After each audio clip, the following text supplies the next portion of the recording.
আমি আর আমার best friend অনু কলেজের মাঠে বসে বসে গল্প করছি। ক্লাস শুরু হতে এখনও অনেক সময় বাকি আছে।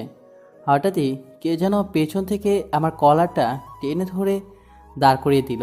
কিছু বুঝে ওঠার আগেই গালে ঠাস ঠাস করে দুটো থাপ্পড় বসিয়ে দিল। কে আমাকে থাপ্পড় মারলো তাকে দেখার জন্য তার দিকে তাকালাম, আর যাকে দেখতে পেলাম তাকে দেখার জন্য মোটে প্রস্তুত ছিলাম না, কারণ সামনে পরিয়াপও দাঁড়িয়ে আছে। এই সময় পরিয়াপুকে আমার কলেজের সামনে দেখবো আশাও করিনি, কারণ পরিয়াপু এখন তার কলেজে থাকার কথা, হিসাব মিলছে না। আপুর দিকে তাকিয়ে দেখি বেশ রেগে আছে। আপু বাঘিনীর মতো গর্জন করে বলতে লাগলো, কলেজে আসিস এইসব করার জন্য? এই জন্যই কি তুই আমার কলেজে ভর্তি হসনি? আরে এই মেয়ে, তোমার লজ্জা করে না একটা অপরিচিত ছেলের সাথে এইভাবে কলেজের মাঠে বসে বসে গল্প করতে? আমি আপুর কথার উত্তর দিতে পারলাম না, কিন্তু অনু আপুকে বলতে লাগলো, সাব্বির অপরিচিত হতে যাবে কেন? আমরা এক ইয়ারে, আর আমরা ভালো বন্ধু, বেস্ট ফ্রেন্ড আমারও। সো আমরা গল্প করতেই পারি, স্বাভাবিক। অনুর কথা শুনে আপু তেলে বেগুনে জ্বলে উঠল, আর রাগী গলায় অনুকে বলতে লাগলো, তুমি হচ্ছ মেয়ে মানুষ, আর একটা মেয়ের ছেলের সাথে ফ্রেন্ডশিপ রাখা এটা মোটেও ভালো চোখে কেউ দেখে না। আর আমি এটা একদমই ভালো চোখে দেখি না। নেক্সট টাইম তোমাকে সাব্বিরের সাথে আশেপাশে যেন আমি না দেখি। অনুকে কথাগুলো বলেই পরিয়াপু আমার হাত ধরে টানতে টানতে কলেজের বাইরে নিয়ে আসলো, আর আমার দিকে অগ্নিদৃষ্টিতে তাকিয়ে বলতে লাগলো, কালকের মধ্যে আমি তোকে এই কলেজ থেকে ট্রান্সফার করে আমার কলেজে নিয়ে যাব। আর কলেজ শেষ করে 1 মিনিটও দেরি করবি না। অনেক শাস্তি জমে আছে যে তোর জন্য। এই মেয়ের কারণে তুই আমার সাথে আমার কলেজে ভর্তি হইলি না। আর যদি বলি আমার সাথে চল, আমি তোকে কলেজে দিয়ে আসি, মনেও শুনিস না। এই মেয়ের সাথে এক রিক্সায় করে, গড, আমাকে ধৈর্য ধারণ করার শক্তি দাও। বাড়িতে এতগুলো গাড়ি থাকতে তুই এই মেয়ের সাথে রিক্সায় করে কলেজে আসিস। তোর কপালে আজ কি যে আছে, শুধু আজ বাসায় আয় একবার, তারপরে বুঝবি। আপু কথাগুলো বলেই গাড়িতে উঠে চলে গেল। আমার কোনো কথা শুনলো না, আর আমিও আপুর মুখের ওপর কথা বলবো এমন সাহস আমার এখনো হয়নি। ভয় হচ্ছে আজ আমার কপালে কি শাস্তি আছে। কিছু সময় পর অন্য দৌড়াতে দৌড়াতে আমার সামনে আসলো, আর আমাকে এরকম বেখাল হয়ে দাঁড়িয়ে থাকতে দেখে বলতে লাগলো, কি রে সাব্বির, কি ভাবছিস এত? আমি কিছুই বুঝলাম না। পরিয়াপু এমন কেন? সব সময় তোর উপর শুধু টর্চার করে। দোস্ত, আজকে মনে হয় আমাদের শেষ দেখা রে, কারণ আপু আমাকে তার কলেজে ট্রান্সফার করে নিয়ে যাবে। আমার ট্রান্সফারের কথা শুনে অনু একটু চিন্তিত হয়ে গেল। আমার হাত ধরে টানতে টানতে কলেজের ভিতর নিয়ে গেল, আর ক্লাসরুমের বেঞ্চে আমার পাশে বসে বলতে লাগলো, ওকে, যা দেখি কি করা যায়, তুই চিন্তা করিস না। তোর সাথে আমার প্রতিদিনই দেখা হবে, আর একসাথে গল্পও করব। এমনকি সব কিছুই পরিয়াপুর সামনেই করব। আমি জানি অনু একটি বুদ্ধিমতী মেয়ে, নিশ্চয়ই কিছু একটা মতলব আছে। তাই আমি ভয়ে ভয়ে ওনাকে বললাম, দেখ জানো, উল্টাপাল্টা কিছু করিস না। তুই হয়তো জানিস না, আমি যদি আপুর কথা মতো না চলি তাহলে আপু আমাকে কঠিন থেকে কঠিন শাস্তি দেয়। আমার এমন কথা শুনে অবাক হয়ে বলতে লাগলো, হোয়াট শাস্তি? আপু তোর গায়ে হাত তুলেছে নাকি? গায়ে হাত তোলে না, তবে এক প্রকার কষ্টকর শাস্তি দেয়। যেমন কড়া রোদে দাঁড়িয়ে থাকতে হবে। আপু যতক্ষণ না বলবে ততক্ষণ রোদে দাঁড়িয়ে থাকতে হবে, আর না হলে খাবার বন্ধ করে দিবে। কিন্তু জানিস, পরে আবার আপুই খাবার এনে নিজ হাতে খাইয়ে দেয়। আর কি বলে জানিস? বলে যে, তুই আমার কথা শুনিস না কেন? আমার কথা শুনলে কি তোর শাস্তি পেতে হতো? জানিস না, তুই যদি আমার কথা না শুনিস তাহলে আমার অনেক কষ্ট হয়, আবার রাগও হয়। তাই তো তোকে শাস্তি দেই। আর কখনো আমার কথার অবাধ্য হবি? বল। পরিয়াপুর কথাগুলো শুনে অনু হাতে তালি দিয়ে একটা চিল্লানি দিয়ে বলতে লাগলো, সাব্বির, আমি বুঝে গেছি পরিয়াপু কেন তোর সাথে এমন করছে। আচ্ছা, একটা প্রশ্নের জবাব দে তো। কি প্রশ্ন, আর কি বুঝতে পেরেছিস? আপু নিশ্চয়ই তোকে মেয়েদের সাথে মিশতে মানা করে, তাই না? এটা আবার নতুন কি? সে ছোট থেকেই আপু আমাকে কোনো মেয়ের সাথে মিশতে দেয় না, কিন্তু আপুর আর আমার কলেজ আলাদা হওয়ার কারণে শুধু তোর সাথে মিশতে পারি। তো কি হয়েছে? আমার এমন কথা শুনে অন্য কিছু একটা ভেবে বলল, আচ্ছা, বাদ দে, আমি যা বুঝার তা বুঝে গিয়েছি। আর তোকে ট্রান্সফার করিয়ে নিয়ে গেলে আমিও ওই কলেজেই ভর্তি হব। দেখি তোর আর আমার বন্ধুত্বর মাঝে পরিয়াপু ফাটল কিভাবে ধরায়। অনু কি বলছে কিছুই বুঝতে পারলাম না। যখনই ওনাকে বুঝিয়ে বলতে বলবো তখনই ক্লাসে স্যার চলে আসলো, তাই আর বলা হলো না। পরে বিষয়টা ভুলেই গেলাম। কলেজ ছুটি হয়ে গেছে। ওনাকে বিদায় দিয়ে যে না বাড়ি যাওয়ার জন্য একটা রিক্সা রাখবো, তখনই পরিয়াপু গাড়ি নিয়ে হাজির। পরিয়াপুকে দেখে শাস্তির কথা মনে পড়ে গেল, ভয় লাগতে শুরু করলো। আপু গাড়ি গ্লাসটা নামিয়ে আমাকে উঠতে বলল। আমি পেছনের সিটে বসে যাব, এমন সময় আপু একটা ধমক দিয়ে বলতে লাগলো, এই, আমাকে কি তোর ড্রাইভার মনে হয়? একটা থাপ্পড় দিব, থাপ্পড় দিয়ে সবগুলো দাঁত ফেলে দিব। বেয়াদব কোথাকার, সামনে এসে বস। আপুর ধমক খেয়ে চোখটা একটা ঢোক গেলে দরজাটা আস্তে করে খুলে আপুর পাশে বসে পড়লাম। আপু আমার দিকে এক নজর তাকিয়ে গাড়ি স্টার্ট দিয়ে ড্রাইভ করতে লাগলো। আমি আপুকে ভয়ে ভয়ে বলতে লাগলাম, আপু আমার নাম ভুল হয়ে গিয়েছে, আজকে মাফ করে দাও, আমি আর তোমার কথার অবাধ্য হব না। এবার আপু হঠাৎ করেই গাড়িটা ব্রেক করলো আর সামনের দিকে তাকিয়ে আমাকে নরম ছুঁড়ে বলতে লাগলো, আচ্ছা সাব্বির, তুই তো জানিস আমার কথা না শুনলে তোকে শাস্তির মুখোমুখি করতে হবে। তারপরেও কেন আমার কথার অবাধ্য হোস তুই? তোকে আমি সবসময় বলি মেয়েদের থেকে দূরে দূরে থাকবি, আর তুই কি করলি? ডিরেক্ট একটা মেয়েকে বন্ধু বানিয়ে ফেললি। আমি আপুর কথা কোনো উত্তর দিতে পারলাম না, তাই আপু রেগে গিয়ে বলতে লাগলো, কিরে, চুপ করে আছিস কেন? আর বলছিস তোকে মাফ করে দেব? প্রস্তুতি নে, আর আজকে শাস্তিটা একটু অন্যরকমই হবে। কথাটা বলেই আপু আবার গাড়ি চালাতে লাগলো। আমার অনেক ভয় হচ্ছে, আজকে অন্যরকম শাস্তি। আল্লাহ ভালো জানেন কি শাস্তি পেতে হয়। গাড়িটা বাড়ির সামনে এসে থামলো। আপু কোনো প্রকার কথা না বলেই বাড়ির ভেতরে চলে গেল। আমিও ভয়ে ভয়ে গাড়ি থেকে বের হয়ে মামির ঘরের দিকে হাঁটা দিলাম। এখন যদি আমাকে কেউ বাঁচাতে পারে, তাহলে মামি আমাকে বাঁচাতে পারবে। মামির রুমের সামনে আসতেই পরিয়াপু আমার সামনে এসে হাজির। আপু হাতে করে লাঠি নিয়ে আসছে। আমি বুঝে গেলাম আপু আজকে আমাকে লাঠি দিয়ে মারবে। আপু রাগে গলায় আমাকে বলতে লাগলো, আম্মুর রুমে যাচ্ছিলি কেন? আজ যদি বাবাও অফিস থেকে এসে তোকে বাঁচানোর চেষ্টা করে, তাও বাঁচাতে পারবে না আমার হাত থেকে। ব্যাগ রেখে 2 মিনিটের মধ্যে আমার রুমে আয়, ডাকতে যেন না হয় আমার। পরিয়াপু কথাটা বলে চলে গেল। বুঝলাম আজকে আর আমার রেহাই নেই, তাই আমার রুমে এসে ব্যাগটা রেখে আপুর রুমের দিকে হাঁটা দিলাম। দরজার সামনে এসে বললাম, আপু আসবো? আপু দরজা খুলে দিল। আমি আল্লাহর নাম নিয়ে আপুর রুমে ঢুকলাম। আপু তার বেডের উপর বসলো আর আমি আপুর সামনে দাঁড়ালাম।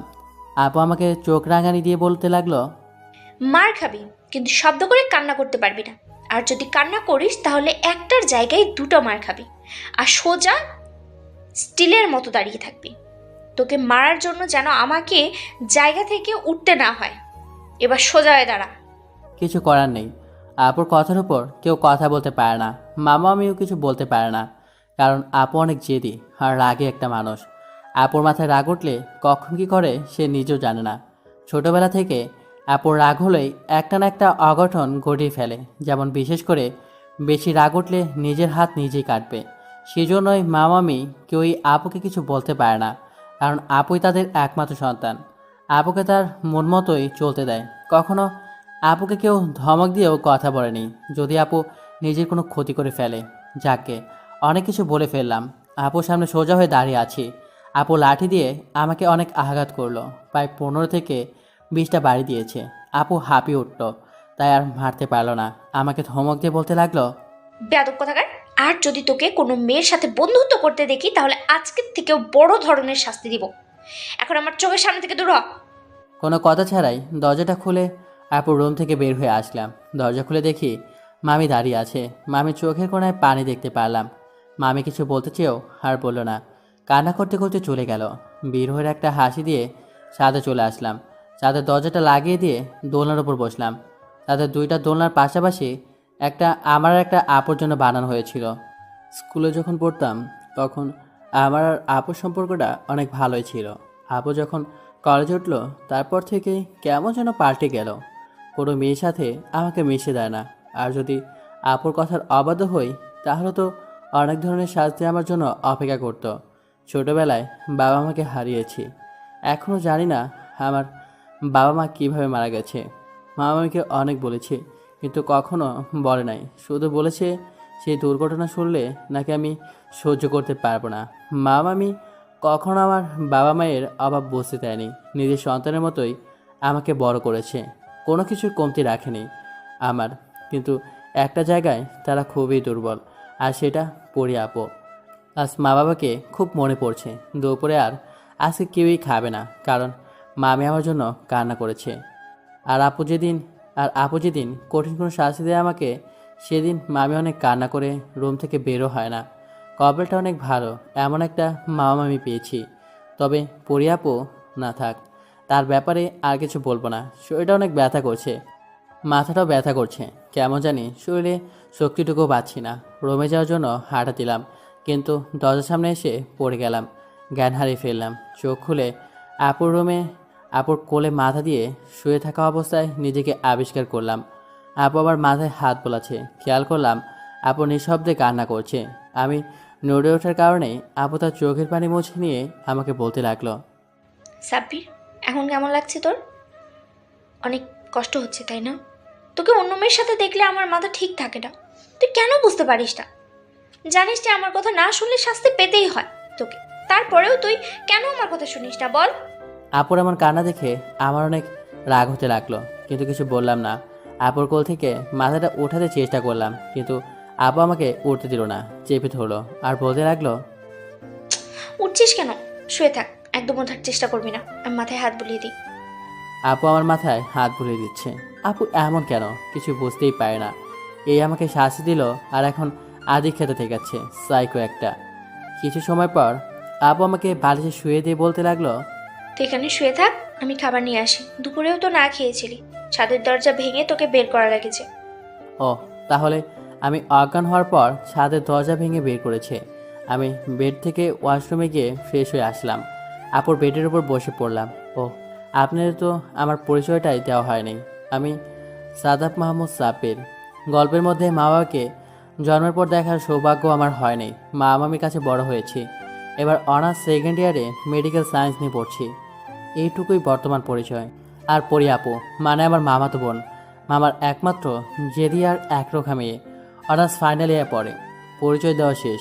আপু খাবার এনে আমার পাশে বসে পড়লো আর খাবারটা মেখে আমার মুখের সামনে ধরলো। আমি কথা ছাড়াই খাবারটা মুখে নিয়ে নিলাম। এরই মধ্যে মামার মামি হাজির। আপু আমাকে খাইয়ে দিয়েছে দেখে মামা পরি আপুকে বলতে লাগলো, ছেলেটাকে মারলি আবার নিজের হাতে খাইয়ে দিচ্ছিস। জানিস যে ওকে মারলেও তুই কষ্ট পাস, তাহলে শুধু মারার দরকারটা কি? পরি আপু মামার কথার কোনো উত্তর দিল না। মামা উত্তর না পেয়ে চুপচাপ রুম থেকে চলে গেল আর মামি আপুর পাশে বসলো আর আবুকে বলতে লাগলো, দেখ মা, আমি জানি না তোর কি হয়েছে, কিন্তু রাগটা একটু কন্ট্রোল করার চেষ্টা কর, না হলে তোর জীবনে অনেক দুঃখ কষ্ট অপেক্ষা করছে। মামির এমন কথা শুনে আপু চোখ মুখ কোচকে নিয়ে বলতে লাগলো, আম্মু, আমাকে জ্ঞান দিতে আসবে না। যার সাথে সারাটা জীবন কাটাতে হবে তাকে তো একটু শাসন করে রাখতে হবে, তাই না?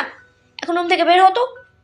আপুর কথা শুনে মামি আর কিছু বললো না, কিন্তু আপু আমার সাথে সারা জীবন থাকবে মানে বুঝলাম না আপুর কথাটার মানে। কিন্তু আমার এখনও আপুকে বোঝার মতো জ্ঞান হয়নি, তাই শুধু শুধু চিন্তা করে মাথা নষ্ট করলাম না। আপু আমাকে খাইয়ে দিয়ে ব্যথার ওষুধ খাইয়ে দিল আর বলতে লাগলো, শুয়ে পড় এখন, আমি তোর মাথায় হাত বুলিয়ে দিচ্ছি। আপুর কথায় বেশ অবাক হলাম, তাই আপুকে বললাম, কি বলছো আপু? আমি তোমার রুমে? আমাকে আর কিছু বলতে না দিয়ে আপু বলতে লাগলো, কোনো সমস্যা আছে তোর? আর আগে তো আমার সাথেই ঘুমাইতি। তখন তো ছোট ছিলাম তাই ঘুমাতাম। এখন কি বড় হয়েছিস? আপুর কথায় মনে হলো আমি এখনও ছোটই আছি। বেড থেকে উঠে গিয়ে আপুর ড্রেসিং টেবিলের আয়না নিজেকে পরখ করে দেখলাম। আসলে কি আমি বড় হয়নি? তার জন্য কি আপু আমাকে এত শাসন করে? হয়তো তার জন্যই। যাই হোক, আমি আপুকে বললাম, ধুর, কে যে বলো না আপু, আমি এখন অনেক বড় হয়ে গিয়েছি।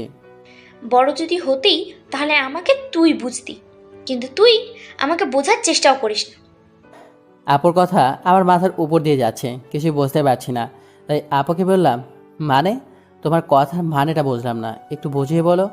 আপু আমার কথা শুনে দীর্ঘ একটা নিঃশ্বাস নিয়ে বলতে লাগলো, না, কিছু না। তোর বোঝার জন্য এখনো সেরকম বোধগম্য হয়নি। এখন আমার পাশে এসে শুয়ে পড়তো। আমি আর কিছু বললাম না, চুপচাপ গিয়ে শুয়ে পড়লাম। আপু বাতিটা অফ করে দিয়ে আমার পাশে শুয়ে পড়লো আর আমার মাথায় বিলি কেটে দিতে লাগলো। শরীরটা দুর্বল থাকার কারণে তাড়াতাড়ি ঘুম চলে আসে। সকালে ঘুম ভাঙতেই দেখি আপু আমাকে আষ্টে পিষ্টে জড়িয়ে ধরে ঘুমাচ্ছে। আমি আপুকে ছাড়িয়ে নিয়ে নিজের রুমে চলে আসলাম। বেডের উপর বসে বসে ভাবতে লাগলাম, আপু কি সত্যি আমাকে তার কলেজে ট্রান্সফার করিয়ে নিয়ে যাবে? আরও অনেক কিছুই ভাবতেছি। কখন যে আপু এসে আমার সামনে দাঁড়িয়েছে খেয়ালই করিনি। আপুটাকে ভাবনা থেকে বের হলাম। কিরে, কি ভাবছিস এত? ফ্রেশ হয়ে নে, কলেজ যেতে হবে। আপু কথাটা বলে চলে গেল। আমিও ফ্রেশ হয়ে কলেজে যাওয়ার জন্য রেডি হয়ে নিচে চলে আসলাম। নিচে এসে দেখি আপু ডাইনিং টেবিলে বসে আছে। আমি আপুর পাশে চেয়ারে বসে পড়লাম। মামাও আসলো আর মামি খাবার দিতে লাগলো। হঠাৎ করেই পরি আপু মামাকে বলতে লাগলো, বাবা, আমি সাব্বিরকে আমার কলেজে ট্রান্সফার করিয়ে আনবো, কথাটা জানিয়ে রাখলাম। দেখ মা, এটাকে ভালোবাসা বলে না, এটাকে এক প্রকার টর্চার বলে। একটা মানুষকে তুই এভাবে কখনো ধরে রাখতে পারবি না। তুই দেখে নিস, পরে তোকে পস্তাতে হবে। মামা কথাগুলো বলার পরেই আপু খাওয়া বাদ দিয়ে হাত ধুয়ে চেয়ার থেকে উঠে দাঁড়িয়ে মামাকে বলতে লাগলো, বাবা, আমি যা করছি বুঝে শুনেই করছি, আর আমার বিষয়ে কথা না বললেই খুশি হব। আমার ভবিষ্যৎ আমি বুঝবো। সাব্বির তাড়াতাড়ি আয়, লেট হয়ে যাচ্ছে। আপু কথাটা বলেই তার রুমে চলে গেল। আমিও খাওয়া বাদ দিয়ে ব্যাগটা নিয়ে হাঁটা তুললাম। ঠিক তখনই রাগী গলায় আপু বলতে লাগলো, একা একা কোথায় যাচ্ছিস? গাড়িতে গিয়ে বস। আমি গিয়ে গাড়িতে বসে পড়লাম। আপু এসে আমার পাশে বসলো। ড্রাইভার গাড়ি ড্রাইভ করছে। আপু চুপ করে সামনের দিকে তাকিয়ে আছে। ড্রাইভার আপুর কলেজের দিকে এগিয়ে যাচ্ছিল। এমন সময় আপু ড্রাইভারকে বলল, সাব্বিরের কলেজে যান, ওখানে একটু কাজ আছে। আমার কলেজের সামনে চলে আসলাম। আপু হাত ধরে প্রিন্সিপাল স্যারের সামনে নিয়ে আসলো আর দরজায় নক করলো। স্যার ভিতরে যেতে বললে আপু আমাকে নিয়ে ভিতরে গেল। স্যার আমাকে দেখে বলতে লাগলো, আরে সাব্বির যে, কেমন আছো? পড়াশোনার কেমন অবস্থা? পরি আপু স্যারকে থামিয়ে দিয়ে বলতে লাগলো, স্যার, আমি সাব্বিরের ট্রান্সফারের জন্য আসছি, প্লিজ ট্রান্সফার লেটারটা দিয়ে দিন। ট্রান্সফার কেন? আর কোন কলেজে? আমাদের কলেজে কি ভালো না? স্যারের কথা শুনে আপু আমাকে বাইরে যেতে বললো। আমি বাইরে চলে আসলাম। স্যারের সাথে কি কথা হলো জানি না, তবে আপু যখন বের হলো তখন আপুর হাতে ট্রান্সফার লেটার দেখতে পেলাম। আপু আমার হাত ধরে টানতে টানতে বাইরে নিয়ে আসলো।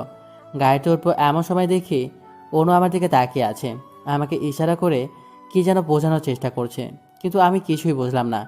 আমি গাড়িতে উঠছি না দেখে আপু আমাকে ধমক দিয়ে বলতে লাগলো, এভাবে দাঁড়িয়ে আছিস কেন? লেট হয়ে যাচ্ছে।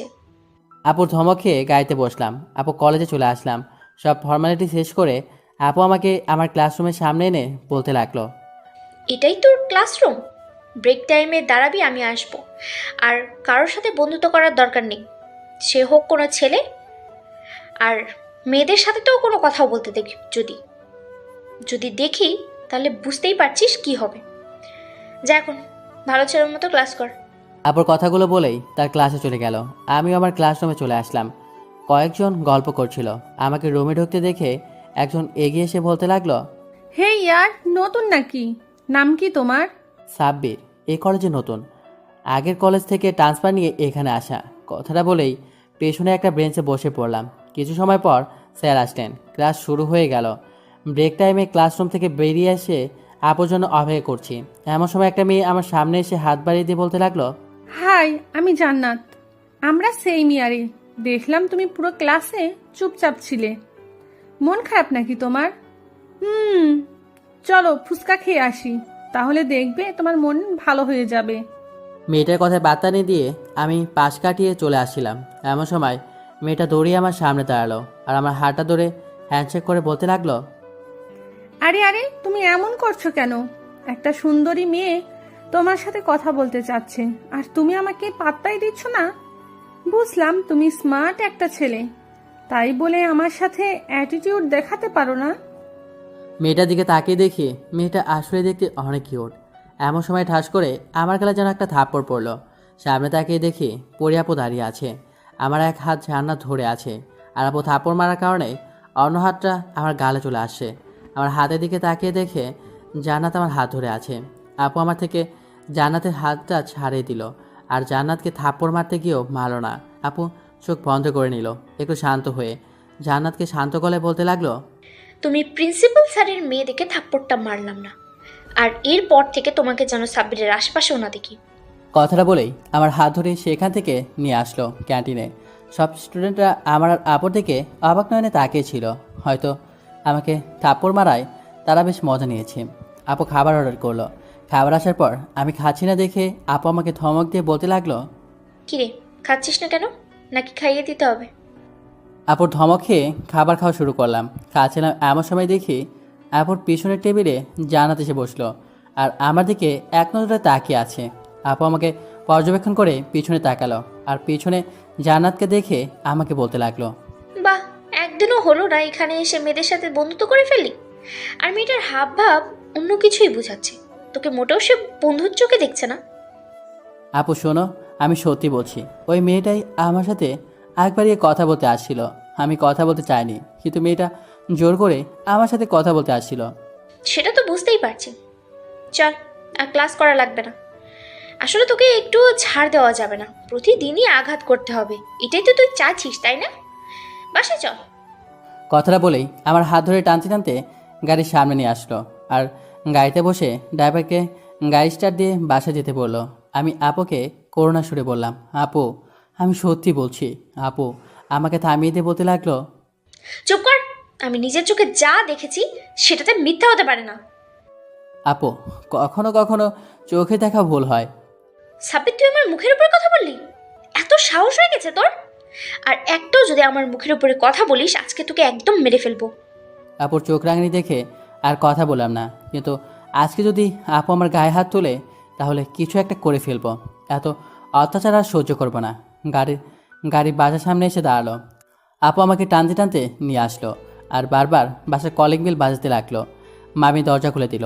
অবাক হয়ে বলতে লাগলো, তোরা এত তাড়াতাড়ি চলে আসলি যে, কিছু কি হয়েছে?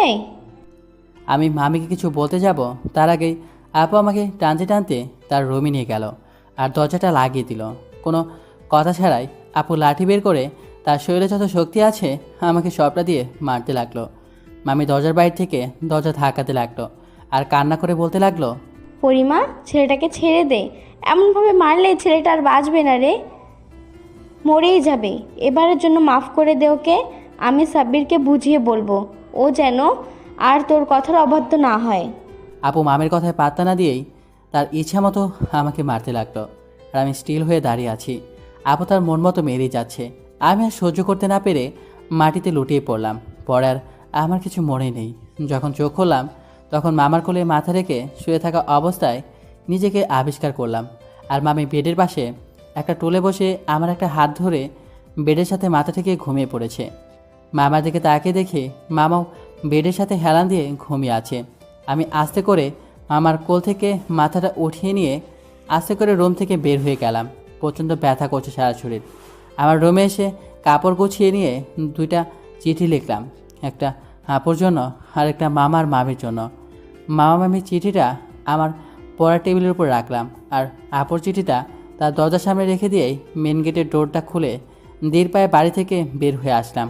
রাস্তায় এসে বাড়িটার দিকে এক নজর তাকিয়ে সামনের দিকে হাঁটা দিলাম। কোথায় যাব জানি না, কিন্তু এই রাতের অন্ধকারের মধ্যে পরিচিত এই শহরটা ছাড়তে হবে আমায়। অনেকখানি হেঁটে চলে আসি, কিন্তু আর পা চালাতে পারছি না। শরীরটা কেমন যেন একটু বেশি দুর্বল লাগছে। মনে হয় শরীরে জ্বর চলে আসছে, চোখটা ঝাপসা হয়ে আসছে।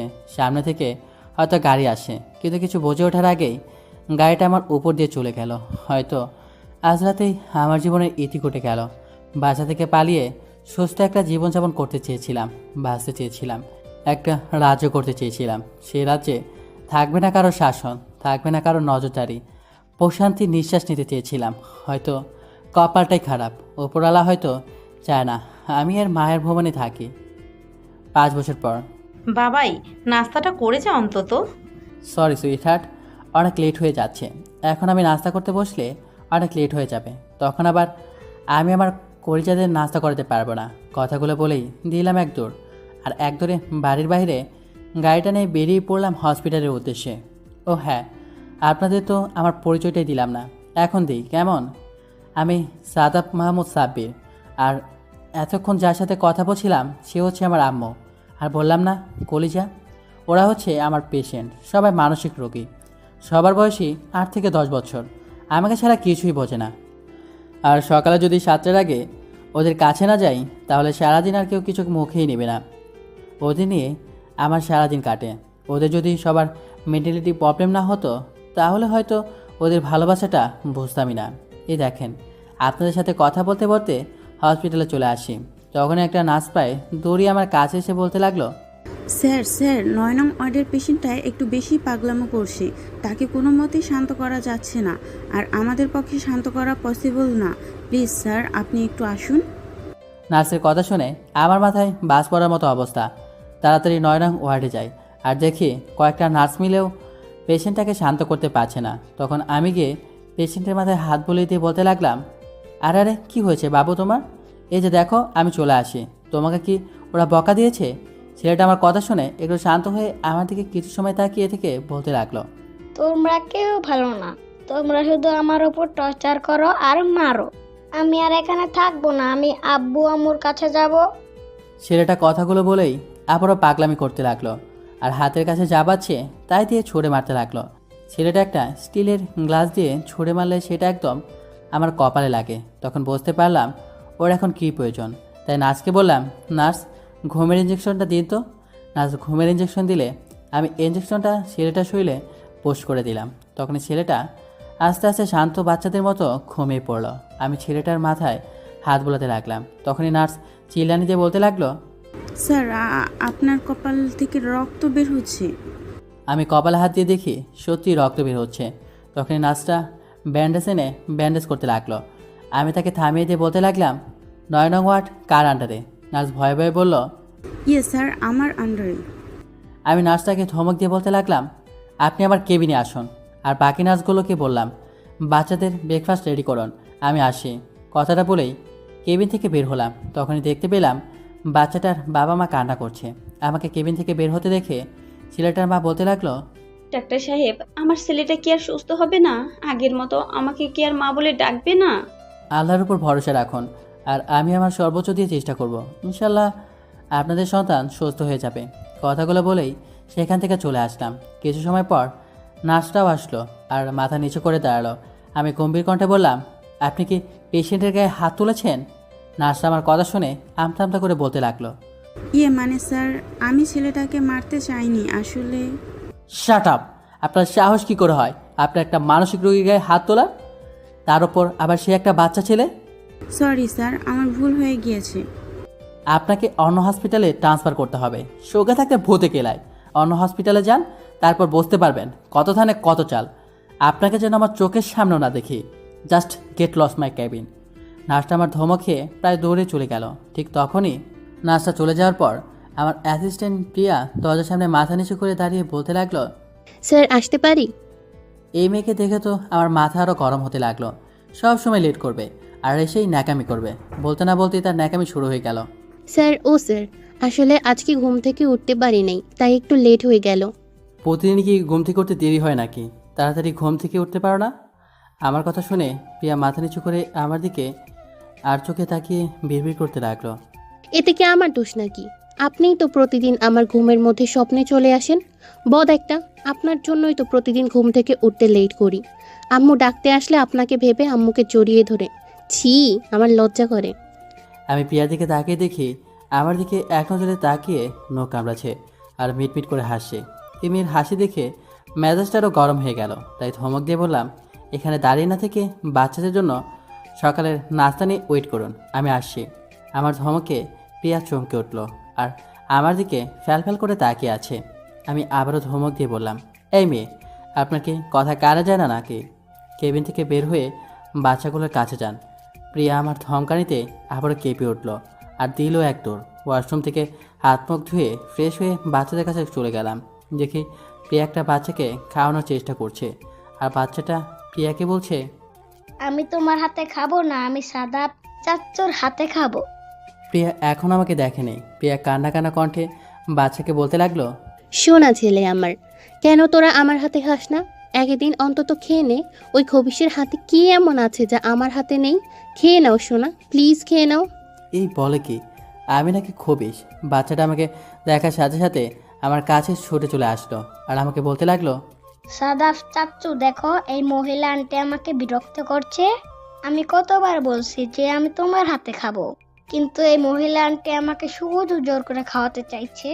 বাচ্চাটার কথা শুনে আমার চরম পর্যায়ে হাসি পাচ্ছে, বাট অনেক কষ্টে হাসি থামিয়ে রাখলাম। আমি প্রিয়ার দিকে তাকিয়ে দেখি প্রিয়া খাবারের প্লেট হাতে করে বাচ্চাটার দিকে চোখ বড় বড় করে তাকিয়ে আছে। আমি প্রিয়ার হাত থেকে প্লেটটা টান দিয়ে নিয়ে বললাম, কি মিস মহিলা আন্টি, আমাকে খবিশ বলছিল তাই না? থাক, আমি আর কিছু বললাম না। আমার এই পেশেন্টই বলে দিল মাইন্ডেড। আর কখনো যদি আমাকে উল্টাপাল্টা কিছু বলেছেন তাহলে আপনার খবর আছে। কথাটা বলে আমি বাচ্চাটাকে খাওয়াতে শুরু করলাম। শোনাই বাবা, আসো তো, চাচুর কাছে, লক্ষ্মী ছেলের মতো এখন খেয়ে নাও। এরকম করে সব বাচ্চাদের খাইয়ে দিয়ে আমি আমার কেবিনে চলে আসলাম। কিছু সময় পর প্রিয়া একটা ফাইল হাতে কেবিনের বাইরে দাঁড়িয়ে বলতে লাগলো, স্যার আসবো? কাজের কথা থাকলে আসবেন, আর না হলে আপনি বাচ্চাদের কাছে গিয়ে কিছুটা সময় দিন, আমি একটু পর আসি। প্রিয়া আমার কথা শুনে কেবিনে প্রবেশ করলো আর ফাইলটা দিয়ে বলতে লাগলো, এটা দেখুন। কিসের ফাইল এটা? এটা ফাইল না, অ্যাপয়েন্টমেন্ট লেটার। এখন আবার কি দেখা করতে চায়, আর এত বড় লেটার কেন? জানি না, বাট কালকে আপনি বাসায় যাওয়ার পর একজন ভদ্রলোক এসেছিল আর এই লেটার দিয়ে গিয়েছেন। আচ্ছা, আপনি কাল বিকেলে ওই ভদ্রলোককে দেখা করতে বলুন, আর লেটারটা রেখে আপনি চলে যান বাচ্চাগুলোর কাছে। প্রিয়া চলে যাওয়ার পর আমি লেটারটা খুলে দেখতে শুরু করলাম। দেখলাম একটা মেডিকেল রিপোর্ট আছে লেটারটার ভিতর। অবাক হলাম অ্যাপয়েন্টেড লেটারের ভিতর মেডিকেলের রিপোর্ট দেখে। বিষয়টা কেমন যেন গড়বড় লাগছে। রিপোর্ট পেপারে বড় বড় অক্ষরে পরিণাম লেখা। কিছু সময় নামটার দিকে অবাক নয়নে তাকিয়ে রইলাম। কেন জানি এই নামটা আমাকে টানছে, কিছু বুঝতে পারছি না। রিপোর্টটা পড়তে শুরু করলাম, আর রিপোর্টটা পড়ে যা বুঝলাম, এটা একটা মানসিক রোগীর রিপোর্ট। যেহেতু এটা মানসিক রোগী, তাই রিপোর্টে তার বয়সটা দেখলাম, বয়স 26 বছর হবে। আমার এখানে তো সব বাচ্চাদের ট্রিটমেন্ট করানো হয়। এই রিপোর্টটা পড়ার পর থেকে কেন জানি অস্থির লাগা শুরু করতে লাগলো। অবাক করা বিষয় হলো, আমার মাথাটা কেমন জানি ঝিম ধরে গেল। কেবিন থেকে বের হয়ে বাচ্চাগুলোর কাছে চলে আসলাম, আর প্রিয়াকে বললাম, প্রিয়া শুনুন, আমার মাথাটা না ব্যথা করছে, আপনি বরং দুপুরে বাচ্চাদের খাইয়ে দিন। আমার কথা শুনে প্রিয়া আতকে উঠে আমার কাছে এসে অস্থির হয়ে বলতে লাগলো, স্যার আপনি ঠিক আছেন তো? একটু দাঁড়ান, আমি মাথা ব্যথার মেডিসিন নিয়ে আসি। থাক, দরকার নেই, আমার ভালো লাগছে না, আমি বাসায় চলে যাব, আর বাচ্চাদেরকে দুপুরে খাবার খাইয়ে দিন। আজব তো, আমি কি এদের খাওয়াতে পারবো? এই বাচ্চাদের বাবা মাও পারবে না খাওয়াতে, যেখানে আপনি ছাড়া আর কারোর হাতে এরা খায় না, আর আমি তো কোনোভাবেই খাওয়াতে পারবো না। এই মেয়ে যে এত কথা বলতে পারে। আমি প্রিয়াকে ধমক দিয়ে থামিয়ে দিয়ে বলতে লাগলাম, চুপ, আর বেশি বকবেন না, ওরা সবাই আপনার হাতে খাবে আজকে। বলেই আমি সব বাচ্চাদের কাছে ডেকে আলতো করে জড়িয়ে ধরে বললাম, শোনো চাচুরা, আজকে তোমাদের চাচু শরীরটা ভালো নয়, তাই দুপুরের রাতে তোমাদের সাথে থাকতে পারবো না। এই যে তোমাদের প্রিয়া আন্টি আছেন, সেই তোমাদেরকে আজ খাইয়ে দিবে, কেমন? আর কেউ কিন্তু প্রিয়া আন্টিকে জ্বালাবা না, কেমন? আচ্ছা চাচ্চু, তুমি বাসায় যাও, আমরা এই মহিলা আন্টিকে একটু জ্বালাতন করব না।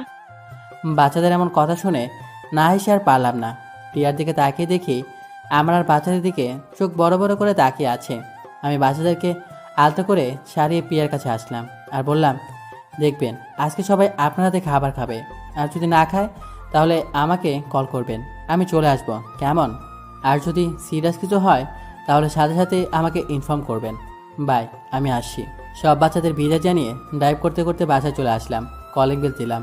আমাকে এ সময় আম্মু বাসায় দেখে অবাক হয়ে গেল আর বলতে লাগলো, কি রে বাবাই, এই সময় বাসায় আসলি? আমি তো হসপিটালের উদ্দেশ্যেই বের হতে যাচ্ছিলাম তোর খাবার নিয়ে। শরীরটা কেমন জানি খারাপ লাগছে, রেস্টের প্রয়োজন মা। আমি আমার রুমে চলে গেলাম। আমার যতক্ষণ না ঘুম ভাঙবে ততক্ষণ যেন কেউ না ডাকে, কেমন? কথাগুলো বলেই রুমে চলে আসলাম। শরীরটা হঠাৎ অনেক দুর্বল হয়ে যাচ্ছে, তাই ফ্রেশ না হয়েই বেডের সাথে শরীরটা এলিয়ে দিলাম। চোখ ধরা বন্ধ করার সাথে সাথে ঘুম চলে আসলো। আপু আপু, আমাকে আর বেরো না প্লিজ, আমি সত্যি বলছি, ওই মেয়ের সাথে আমি ইচ্ছে করে কথা বলি নাই। ওই মেয়ে আমার সাথে একবারই কথা বলতে এসেছিল। বেয়াদব, আবারও মিথ্যা কথা বলিস আমার সাথে? তোকে কতবার নিষেধ করতে হবে যে তুই কোনো মেয়ের সাথে কথা বলবি না? এখন তো তোকে শাস্তি পেতেই হবে। কথাগুলো বলেই আমাকে ব্যাট দিয়ে মারতে লাগলো। ব্যথা চিৎকার করে উঠলাম আমি। হ্যাঁ আপু, মরে গেলাম, প্লিজ আর মেরো না, আমি তোমার কথা দিচ্ছি, আমি আর কোনো মেয়ের সাথে কথা বলবো না। এই সাদাব, বাবাই তোর কি হয়েছে? এমন করছিস কেন বাবা? কে তোকে মারছে? চোখ খোল বাবা, দেখ এখানে শুধু আমি আর তোর বাবা আছি, আর কেউ নেই। আমি ঘুম থেকে লাফিয়ে উঠলাম আর সামনে বাবার মাকে দেখতে পেলাম। আশ্চর্য ব্যাপার হলো, রুমে এসি চলছে, তারপরও আমি ঘামছি। আমাকে এমন অবস্থা দেখে মা কান্না করতে করতে বলতে লাগলো, বাবাই কি হয়েছে তোর? ঘুমের ঘরে কি আবোল তাবোল বলছিলি? আসলেই তো, কিন্তু অবাক করার বিষয় হলো আমার কিছুই মনে পড়ছে না। আমি মাকে উত্তর দিতে পারলাম না, তাই মাকে বললাম, আসলে মা, আমি একটা দুঃস্বপ্ন দেখেছি তো, তাই মনে হয় ঘুমের ঘোরে কিসব বলেছি। তোমরা যাও তো, আমার ভালো লাগছে না, আমি আরও একটু ঘুমাবো। সারাদিন শুধু ঘুমের মধ্যে দিয়েই কাটিয়ে দিলাম। রাতে মোটামুটি ভালো লাগা কাজ করতে লাগলো। রাতের খাবার খেয়ে আবার দিলাম আরেক ঘুম। সারাদিন আর রাতে ঘুমানোর কারণে খুব সকালেই ঘুম ভেঙে গেল। ফ্রেশ হয়ে এসে নাস্তার টেবিলে বসলাম। ব্রেড আর জ্যাম দেখতে পেলাম টেবিলে, সেটা খেয়ে নিলাম। আর পকেট থেকে টিস্যু বের করে ছোট করে লিখলাম, আম্মু আমি ব্রেকফাস্ট করেছি আর হসপিটালে চলে যাচ্ছি। এতটুকু লিখেই বেরিয়ে পড়লাম হসপিটালের উদ্দেশ্য। কেবিনে ঢুকে তো আমি অবাক হয়ে গেলাম। দেখি প্রিয়া, এই মেয়ে আজ এত তাড়াতাড়ি। আর বিশেষ করে আরও অবাক হলাম যে সে আমার টেবিল গুছাচ্ছে। আমাকে প্রিয়া এখনও খেয়াল করেনি, তাই আমি কাশি দিলাম। প্রিয়া লাফিয়ে উঠে পিছে তাকিয়ে আমাকে দেখে বলতে লাগলো, ওহ স্যার আপনি, আমি তো ভয় পেয়ে গিয়েছিলাম। বাব্বা, আপনি আবার ভয়ও পান? প্রিয়া আমার কথা শুনে আমার দিকে আর চোখে তাকিয়ে পরে আবার নিজের দিকে তাকিয়ে বলতে লাগলো, কেন স্যার, আমি কি মানুষ না নাকি অন্য গ্রহের প্রাণী যে ভয় পাবো না? আমি তো দেখছি আমার কথার সাথে উত্তর দিচ্ছেন না আজ। অনেক সাহস হয়ে গেছে মনে হচ্ছে। আমার এমন খোঁচা মারা কথা শুনে প্রিয়া আমতা আমতা করে ন্যাকামি মার্কা হাসি দিয়ে বলতে লাগলো, কই না তো স্যার, আসলে মুখ ফসকে কথাগুলো বের হয়ে গিয়েছিল। হয়েছে, আর ন্যাকামি করতে হবে না। আর থ্যাঙ্কস। আমার কথা শুনে প্রিয়া অবাক হয়ে বলল, স্যার থ্যাঙ্কস কেন? কেন? আপনি আমার এই অগোছালো টেবিল গুছিয়ে দিলেন, সেই জন্য এই সামান্য থ্যাঙ্কস দিতেই পারি। যাক, আজকে মনে হচ্ছে আপনার জন্মের সময় আপনাকে মধু খাইয়েছিল। এই মেয়ে বলে কি কি এটাকে কি মনে হতো আপনার? কথাটা একটু ধমকে সুরেই বললাম। আর প্রিয়া কথাগুলো শুনে আমতা আমতা করে বলতে লাগলো, না না মানে স্যার, আগে মনে হতো আপনার জন্মের সময় আপনাকে নিম পাতার রস মুখে দিয়েছিল। মানে আজকের মতো কখনো এত মিষ্টি করে কথা বলেন নাই তো, তাই বললাম। কথাগুলো বলেই প্রিয়া চোখ বুজে দিল এক দৌড়, আর এক দৌড়ে আমার কেবিনের বাইরে। আমি অবাক হয়ে কতক্ষণ আয়নার দিকে নিজেকে দেখে নিলাম। আসলে আমি কি তেতো মানুষ নাকি? কই, অনেকেও তো এমনটা বলে না। আর মেয়ে এসব কি বলে গেল? যাক, বাদ দিয়ে এই বিষয়। কয়েকজন পেশেন্টের গার্ডিয়ান আসলো, তাদের সাথে তাদের বাচ্চাদেরকে নিয়ে কিছু কথা বলে সবাইকে ব্রেকফাস্ট করানোর জন্য চলে আসলাম। ধীরে ধীরে সবাইকে খাওয়াই দিলাম। অনেকদিন ধরেই এক বাচ্চার কন্ডিশন খুব ভালো দেখছি। ইনশাল্লাহ বাচ্চাটা খুব তাড়াতাড়ি সুস্থ হয়ে উঠবে। আসলে এরকম বাচ্চাদের সাথে বন্ধুত্বপূর্ণ আচরণ করতে হয়, তাদের মনের কথা বোঝার চেষ্টা করতে হয়। তারা কেন এই ছোট বয়সে ডিপ্রেশনে চলে যায় এবং এক পর্যায়ে তারা মানসিক রোগী হয়ে যায়। প্রায় সবগুলা পেশেন্ট একটা কারণে ডিপ্রেশনে যায়, তার কারণ তার বাবা মা চাকরিজীবী, বাচ্চাকে কাজের মেয়ের কাছে রেখে যায়। এই ছোট বয়সে তার সাপোর্ট হিসেবে এবং কি বন্ধু হিসেবে মা বাবাকে দরকার।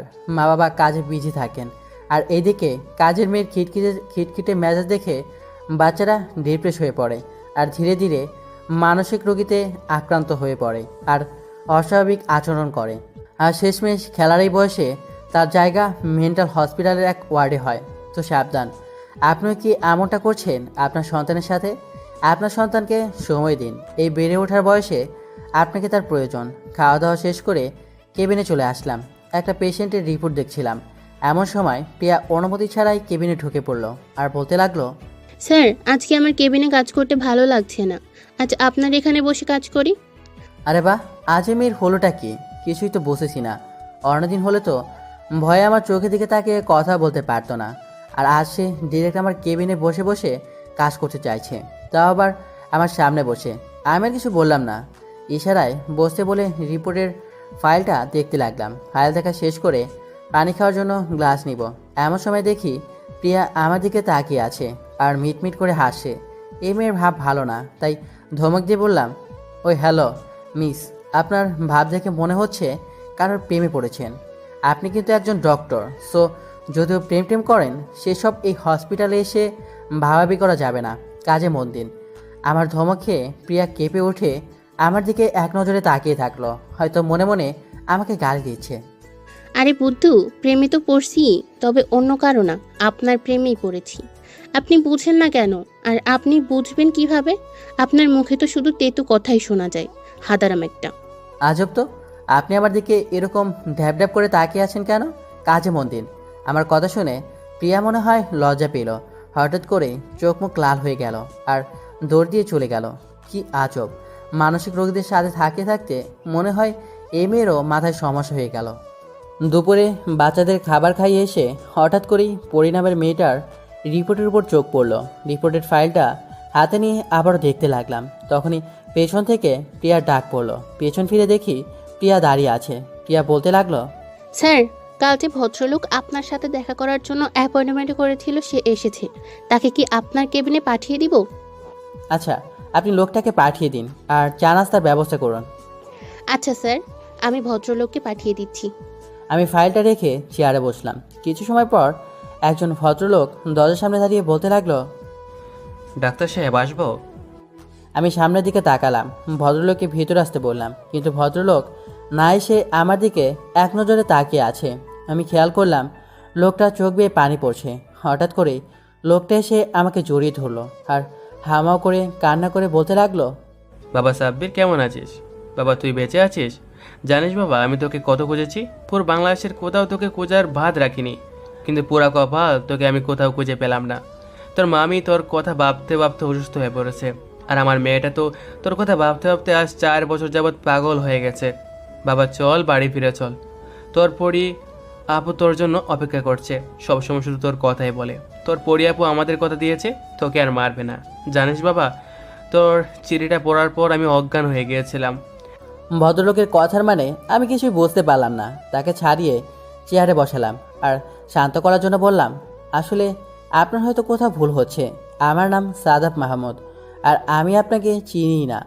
আমার এমন কথা শুনে লোকটা কিছু সময় আমার দিকে তাকিয়ে থাকলো। তারপর কিছু একটা ভেবে চোখের কোণে জমে থাকা পানিটুকু মুছে নিয়ে বলতে লাগলো, আসলে ডাক্তার সাহেব হয়েছে কি, আপনার মতোই আমার একটা বাগনে ছিল। বাগনে বললে ভুল হবে, আমার নিজের ছেলেই ছিল। ছেলেটা দেখতে একদম আপনার মতোই, একটু পার্থক্য নেই আপনাদের মধ্যে। ওর মা বাবা রোড অ্যাক্সিডেন্টে মারা যায়। তারপর থেকে সাব্বিরকে আমি আর স্ত্রী কুলে পিঠে মানুষ করি।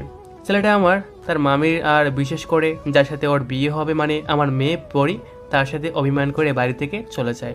আমি আমার সাব্বিরকে অনেক খুঁজেছি, তবুও পাইনি। ভদ্রলোকের কথার কিছুই না বুঝতে পেরে আমি বললাম, আসলে অভিমান করে চলে গিয়েছে মানে বুঝতে পারলাম না। তখন লোকটা আবারও বলতে লাগলো, আসলে বাবা হয়েছে কি, সাব্বিরের মা বাবা যখন মারা যায় তখন আমি সাব্বিরকে আমার কাছে নিয়ে আসি। তখন আমাদের একটা মেয়ে ছিল, মেয়েটা সাব্বিরের 3 বছরের বড়। ওরা ধীরে ধীরে বড় হতে লাগলো। আমি বুঝতে পারি আমার মেয়েটা সাব্বিরকে পছন্দ করে নিজের জীবনের সঙ্গী হিসাবে। তাই আমার স্ত্রীর সাথে এই বিষয়ে কথা বলে আমরা নিজেরাই ওদের বিয়ে ঠিক করি।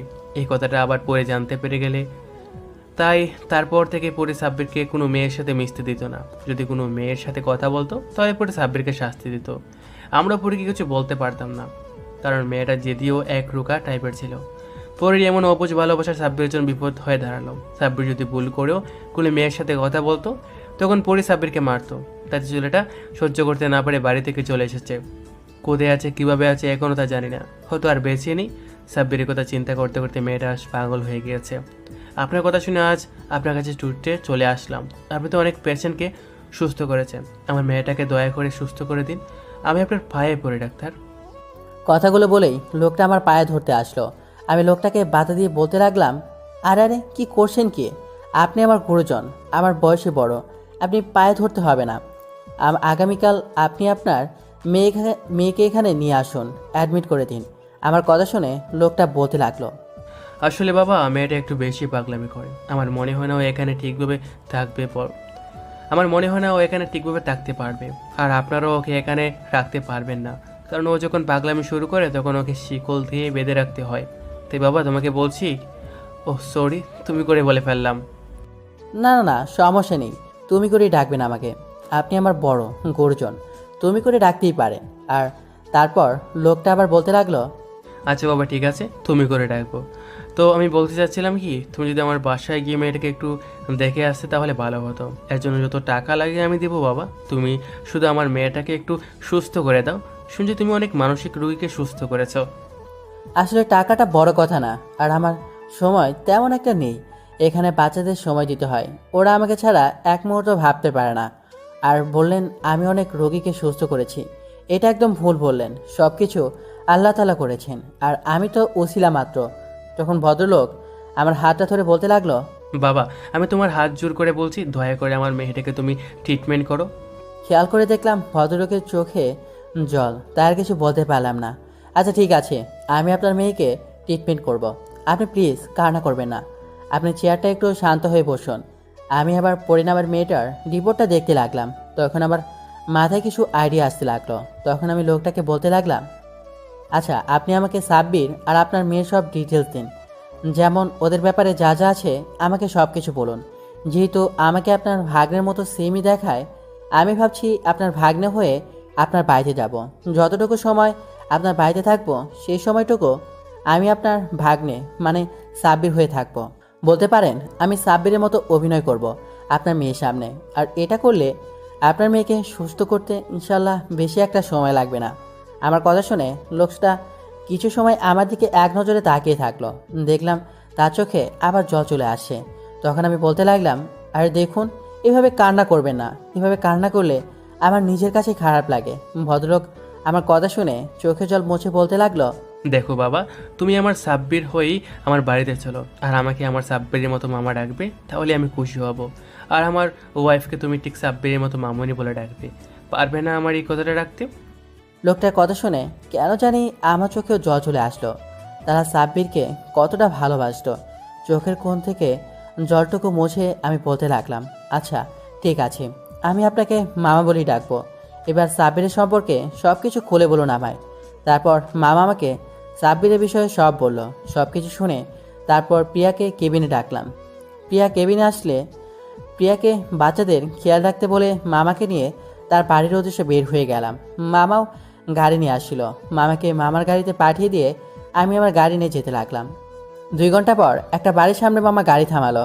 আমি তার পিছে গাড়ি থামিয়ে গাড়ি থেকে নেমে আমার কাছে এসে বলতে লাগলো, চলো, এটাই আমার বাড়ি। চলো। তারপর বাড়ির ভিতরে গেলাম। দরজার সামনে এসে মামা কলিং বেল দিল।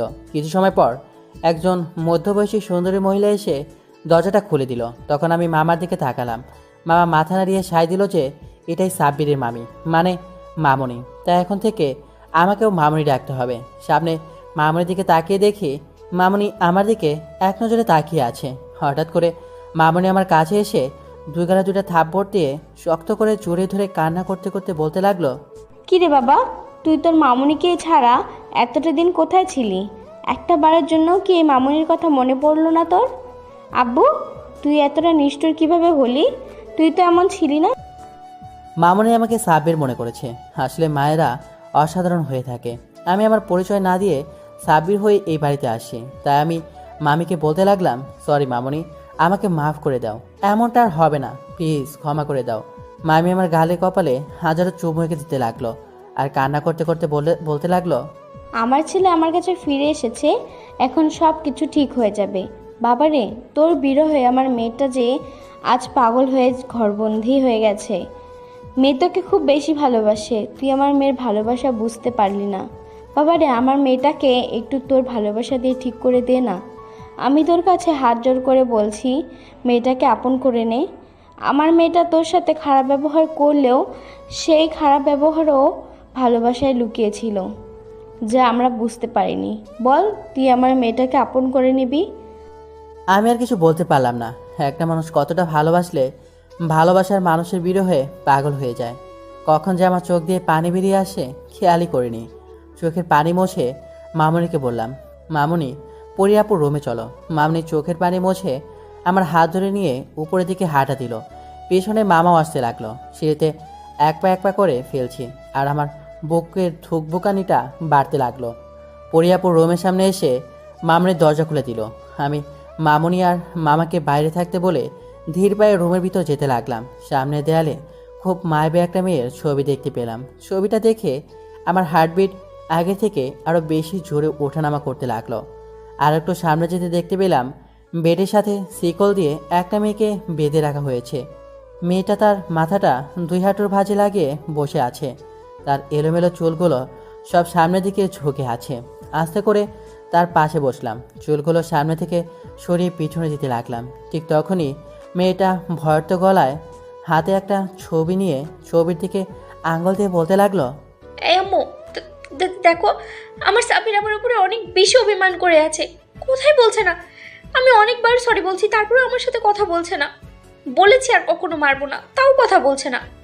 তুমি বলো না সাব্বিরকে আমার সাথে কথা বলতে। জানো, সাব্বির আমার সাথে কথা না বললে আমার অনেক কষ্ট হয়। মনে হয় কেউ আমার বুকের বাঁ পাশে তীর দিয়ে আঘাত করছে, এমন অসহ্য যন্ত্রণা হয়। এই সাব্বির, কথা বল না আমার সাথে, একটু কথা বল। পরিয়াপুর এমন কথা শুনে নিজেকে আর আটকে রাখতে পারলাম না। আপুর মাথাটা আমার বুকের সাথে শক্ত করে চেপে ধরলাম আর মনে মনে বলতে লাগলাম, সরি আপু, আমায় ক্ষমা করে দাও। আমি আর কোনোদিন তোমাকে ছাড়া এক মুহূর্তের জন্য কোথাও যাব না। হঠাৎ আপু আমাকে একটা ঝটকা দিয়ে তার কাছ থেকে আমাকে সরিয়ে দিল। আমি দাঁড়িয়ে পড়লাম। আমার দিকে আপু চোখ পড়তেই আপু কিছু সময় আমার দিকে এক নজরে অনেকক্ষণ তাকিয়ে থেকে বলতে লাগলো, সাব্বির, তুমি আসছো?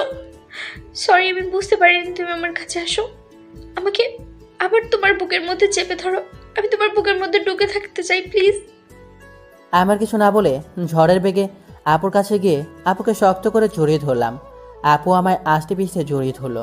কিছু সময় পর আমাকে ছেড়ে দিয়ে হঠাৎ করে দুই ঠোঁট এক করে দিল। বেশ অবাক হলাম, কিন্তু কিছু বললাম না। আপু এমনভাবে কিস করেছে যে এই 5-6 বছরের ভালোবাসা এখনই আদায় করে নেবে।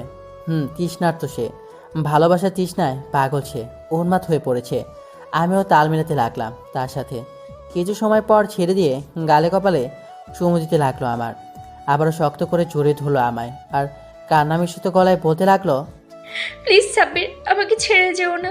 তোমাকে ছাড়া বাঁচবো না আমি। নিজে থেকে হচ্ছে বেশি ভালোবাসি তোমায়, প্লিজ যেও না। আচ্ছা, তোমাকে ছেড়ে কোথাও যাব না আমি। হঠাৎ যখন পরিয়াপুর মুখের দিকে তাকালাম তখন আমার বুকটা ছ্যাদ করে উঠল। মুখটা কেমন ফ্যাকাশ হয়ে আছে, চোখের নিচে কালো তাক পড়ে গেছে, শুকিয়ে গেছে একদম। আমি আবারও আপুকে শক্ত করে জড়িয়ে ধরলাম। আপুও আমায় শক্ত করে জড়িয়ে ধরলো। হঠাৎই আপু কেমন যেন এড়িয়ে পড়লো। বাঁধনটা ঢিলা হয়ে গেল। আপুকে ধরে সামনে এনে দেখে আপু সেন্স হারিয়ে ফেলেছে। সাথে সাথে মামার মামিকে ডাক দিলাম। তারা আসলে মামুনিকে বললাম এক গ্লাস পানি আনতে। মামুনি পানি আনার পর আপুর মুখে ছিটিয়ে দিলাম। আপু ধীরে ধীরে চোখ খুলল। পরে জানতে পারলাম মামুনি হাজার চেষ্টা করেও আজ সারাদিন কিছুই খাওয়াতে পারেনি আপুকে। বুঝতে পারলাম না খাওয়ার কারণে আপুর শরীরটা অনেক দুর্বল হয়ে পড়েছিল। সেই জন্য আপু সেন্স হারিয়ে ফেলে। মামুনিকে বললাম খাবার আনতে। মামুনি খাবার আনার পর খাবারের প্লেটটা নিয়ে আপুর মুখের সামনে এক লোকমা খাবার ধরলাম। বাট আপু খাবার সরিয়ে দিয়ে বলতে লাগলো, না, আমি খাবো না, আমার খিদে নেই। তুমি এখানে বসে থাকো, আমি তোমায় দেখবো, আমার চোখের তৃষ্ণা মেটাবো। নো, আগে খাবার খেয়ে নাও, তারপর আমাকে যত দেখার দেখো, কেমন? না, আমি খাবো না। আমি আমার সাব্বিরকে দেখবো। আমার সাব্বির কত বড় হয়ে গেছে, বাচ্চা বাচ্চা ভাব চলে গেছে, বড় হয়ে গেছে আর কত স্মার্ট হয়ে গেছে।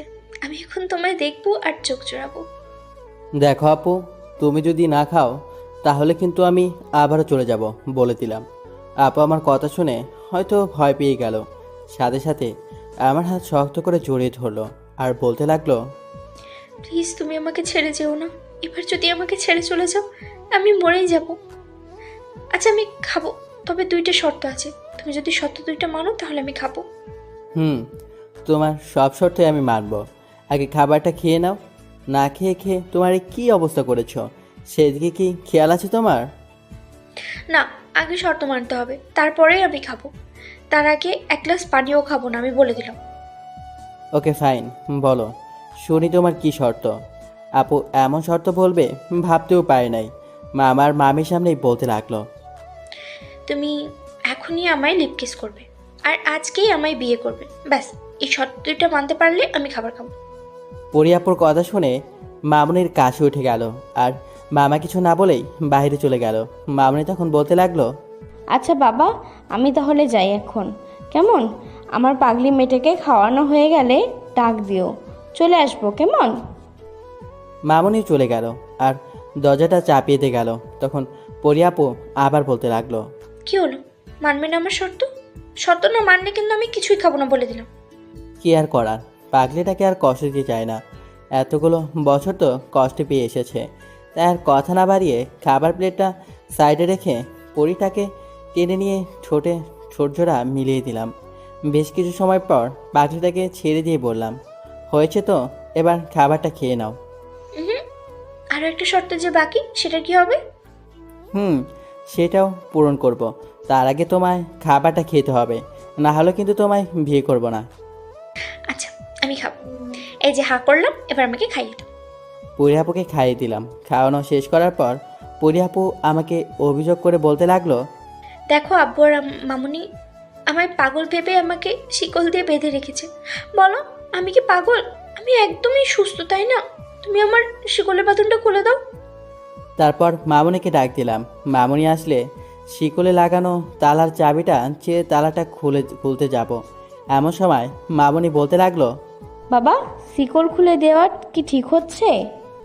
মামুনিকে বললাম, খুলে দিলে কিছুই হবে না। তোমার মেয়ে যে আমার প্রেমে পাগল ছিল, তাই পাগলামি করেছে, তোমরা বুঝতেই পারোনি। তারপর পরিয়াপুকে শিকলের বাঁধন থেকে মুক্ত করে দিলাম। পরিয়াপুর গোসলের প্রয়োজন, তাই মামুনিকে বললাম, মামুনি, আপুকে ধরে নিয়ে গোসল করিয়ে দাও। তখনই পরিয়াপু বলতে লাগলো, মামুনি, তুমি যাও, বাবাকে বলো আমাদের বিয়ে ব্যবস্থা করতে। আর আমাকে তোমার গোসল করিয়ে দিতে হবে না, আমি নিজেই করতে পারবো।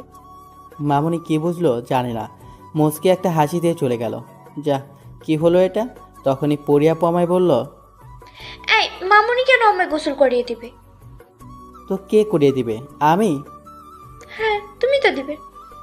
বলে কি মেয়ে, পাগল হয়েছ? আমি কেন তোমায় গোসল করাবো? ছি, আমি ছেলে মানুষ না? তো কি হয়েছে, তুমি তো আমার বর। আর বর বউকে গোসল করিয়ে দিতেই পারে, স্বাভাবিক। আমাদের কি বিয়ে হয়েছে? না, হয়নি। তাহলে আমি তোমার বর হলাম কি করে শুনি? হতে কতক্ষণ মশাই? যাই হোক, এখন আমি কিছু শুনবো না, মানবো না। তুমি আমাকে গোসল করিয়ে দিবা, ব্যাস। আচ্ছা ওঠো, কিছু করার নাই ভাই। এর মেয়ের মাথা ঠিক ছিল যখন, তখন কেমন ছিল সেটা তো আপনারা জানেন, আর এখন তো ঠিকই নেই। তাহলে বুঝতেই তো পারছেন। পরিয়াপুর দাঁড়ানোর চেষ্টা করলো, বাট দাঁড়াতে পারলো না, বেডের ওপর পড়ে গেল। তাই আমি কোলে তুলে নিলাম। আপু আমার গলা ছড়িয়ে ধরলো আর আমার দিকে এক নজরে তাকিয়ে আছে। ওয়াশরুমে নিয়ে একটা চেয়ারে বসিয়ে দিলাম আর ঝর্ণাটা ছেড়ে দিয়ে আমি বাইরে চলে আসলাম আপুর কাপড় আনার জন্য। ওয়ার্ডরোব থেকে কাপড় নিয়ে আপুর কাছে বাইরে থেকে দিলাম, বাট আপু আমার হাত টান দিয়ে আমার ভিতরে নিয়ে গেল। ব্যাস, আমিও ভিজে গেলাম। আমি আপুকে বললাম, এই এটা কি করলা? আমি ভিজে গেলাম তো। চুপ, কোনো কথা হবে না। আমাকে ধরে দাও, দাঁড় করো, আর শক্ত করে জড়িয়ে ধরো। দুজন একসাথে ভিজবো। দুজনে ভিজে একাকার হয়ে গেছি। আমি আপুকে জড়িয়ে ধরে আছি আর আপু আমার দিকে নেশাবরতকে তাকিয়ে আছে। হাব বা ভালো না আপুর। ধীরে ধীরে তার ঠোঁট আমার ঠোঁটের কাছে নিয়ে আসলো। আমি বাধা দিতে গেলেই চোখ বড় বড় করে তাকায়, তাই আর বাধা দিলাম না। আপু অনেক গভীরভাবে আমাকে কিচ করছে। আমার পক্ষে নিজেকে সামলানো কষ্টকর হয়ে যাচ্ছে। এরকম চললে আর বড় দুর্ঘটনাও ঘটে যেতে পারে। যা ভাবছিলাম সেটাই হতে যাচ্ছিল। আপুর নিজের উপর কন্ট্রোল হারিয়ে ফেলেছে, তাই আপুকে বাধা দিলাম। আপুর আগে গলায় বলতে লাগলো, সাব্বির, কি হলো? ভালোই তো লাগছিল, বাধা দিচ্ছ কেন? উফ, বিয়ের আগে কিচ্ছু হবে না, আর মাত্র কয়েক ঘন্টা মাত্র, নিজেকে সামলে নাও। আপু আমার কথা শুনে দুষ্ট একটা হাসি দিয়ে বলতে লাগলো, আচ্ছা ঠিক আছে, তবে কিন্তু বিয়ের পরে আমাকে বাধা দিতে পারবে না। আর তখন তুমি আমায় অনেক ভালোবাসবা, কেমন? যথা আজ্ঞা মহারানী। অনেক হয়েছে, বেশি ভিজলে আবার জ্বর আসবে। এখন তুমি জামা কাপড় পরে নাও, আমি বাইরে যাই। তুমি থাকো, আমি তোমার সামনেই কাপড় চেঞ্জ করি। ছুর পাগড়ি, এটা হারাম হয়ে যাবে। বিয়েটা আগে হোক, তারপর না হয়। আচ্ছা ঠিক আছে, তুমি বাইরে দাঁড়াও, আমি 2 মিনিটে চেঞ্জ করে তোমাকে ডাক দিচ্ছি। আমি বাইরে চলে আসলাম। ভেজা কাপড়ে তো আর দাঁড়িয়ে থাকা যায় না, তাই আমি আমার রুমে দিলাম। তোর আমার রুম বললাম কেন, তাহলে চলেন কাপড় চেঞ্জ করতে করতে বলি। আসলে আমি সাব্বির, সাদাব মাহমুদ সাব্বির। আরেকটু অবাক হলেন তাই তো? তবে আপনাদেরকে ফ্ল্যাশব্যাক থেকে ঘুরিয়ে আনি, তাহলে সব ক্লিয়ার হয়ে যাবে। 5 বছর আগে আমি যেদিন এই বাড়ি থেকে অসুস্থ অবস্থায় বেরিয়ে যাই, তখন আমার ছোট্ট একটা অ্যাক্সিডেন্ট হয়।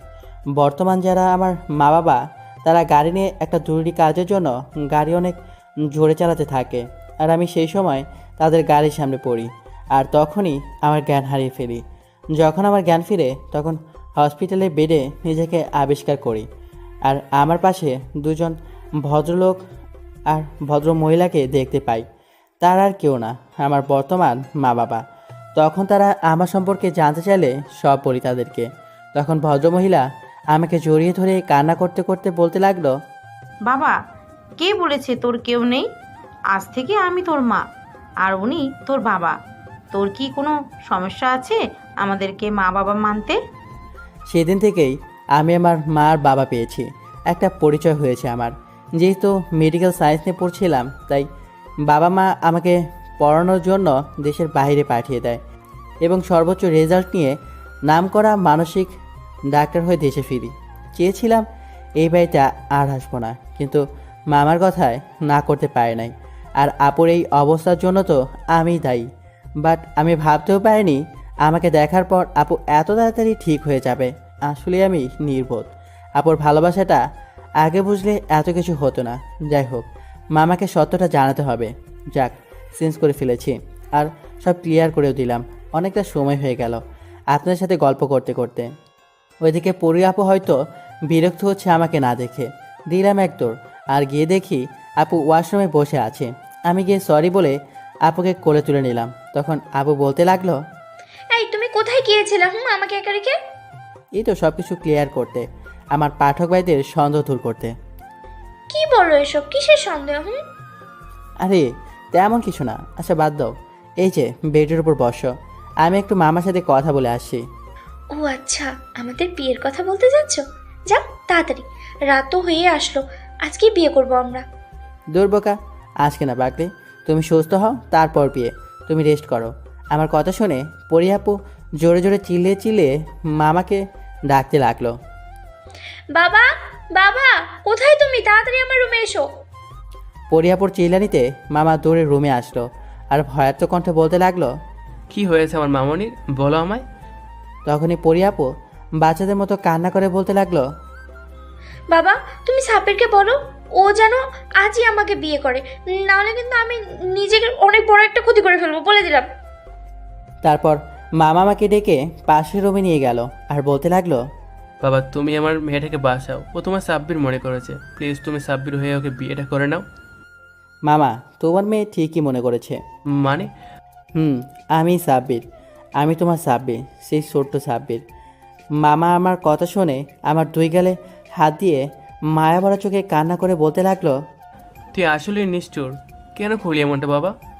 তারপর মামাকে সব কিছু খুলে বললাম। মামা প্রথমে রাগ করলেও পরে খুশি হয়েছে যে বাড়ি ছেলে ফিরে পেয়ে।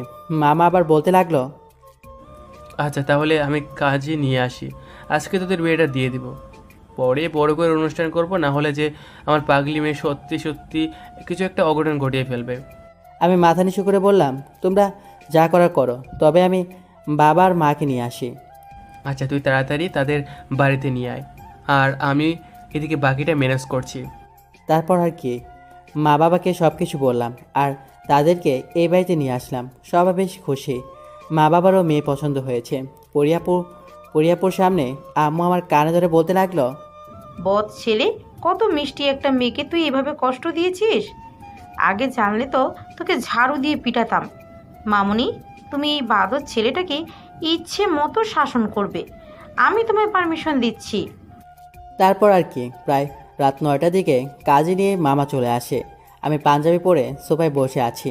আম্মু আর মামনি মিলে পরিয়াপুকে খুব সুন্দর করে সাজিয়ে আমার সামনে বসিয়ে দিল। অবশ্য আপুকে ধরে নিয়ে এসেছে, এখনও ভালো করে হাঁটতেও পারছে না।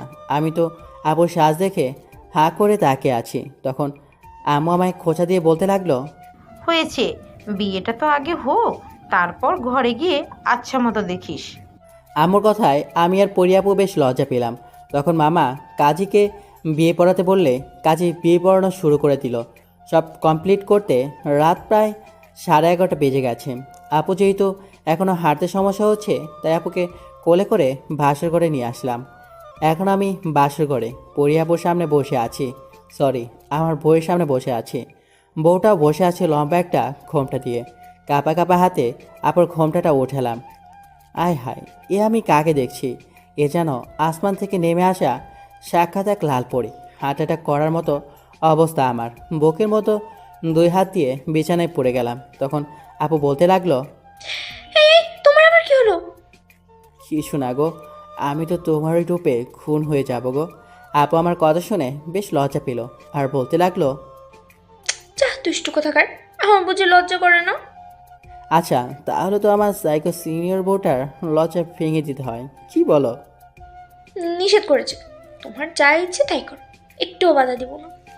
আরে আরে, আপনারা এখনো কি দেখতেছেন? বাকিটা ইতিহাস হবে। এখন বুঝতে পারছেন? Light off. আপনারা এবার আসতে পারেন। টাটা। দেখা হচ্ছে নতুন কোনো সিনিয়র জুনিয়র গল্পের জুটিতে।